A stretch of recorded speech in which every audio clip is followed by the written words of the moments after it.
Like, I'll tell you my story, and the reason why I don't give a crap about any of that, right? Because guys are still committing suicide. At the ripe old age of 29, actually I signed the dotted line at 28, because the cutoff is 28 without a waiver. I don't know what I was thinking. Hey, why don't we just go through BUD/S training at 28?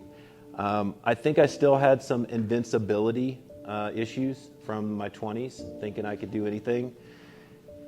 I'm not going to say I regret anything, right? Because one hell of a ride. But boy, did I pay the man. Like going through that training at 29 years old, it broke me in so many ways, psychologically, physically. I'll talk a little bit about that. I'll share some Hellweek stories with you guys because I know you want to hear that stuff.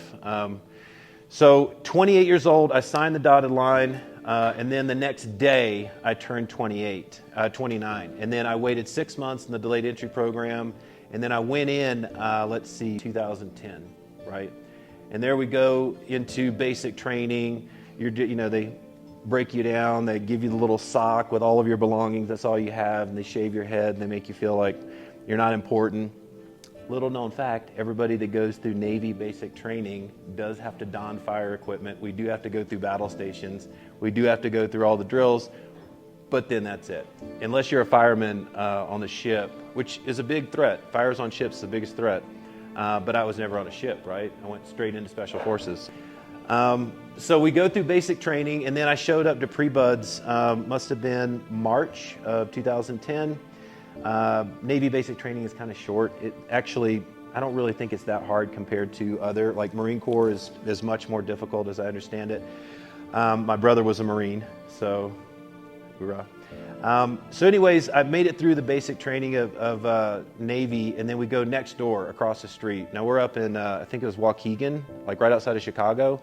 It's butt cold, right? It's March. So we're out there, and now all of a sudden, it was super weird because they started treating us nicely, like with respect. I'm like, no, that's not right. You're supposed to just treat me like crap, I guess.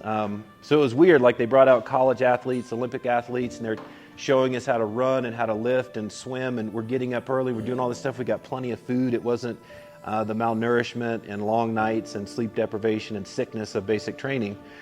So it was weird, right? But it was almost like the calm before the storm because everybody knows what's coming, right? I mean, everybody's seen the 224 video on YouTube. Everybody at the time, it's 10, 15 years ago, but like everybody's like, okay, when is it going to happen? When is it going to happen? When you go to a training where every single person quits.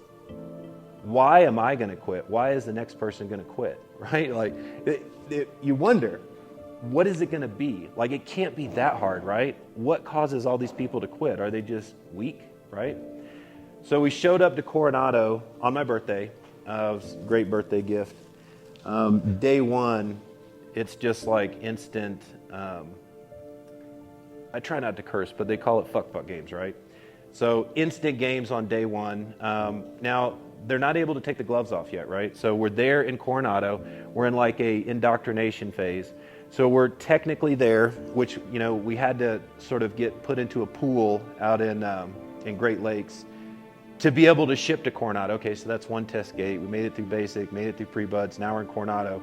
Okay, we're here, right? Beautiful California.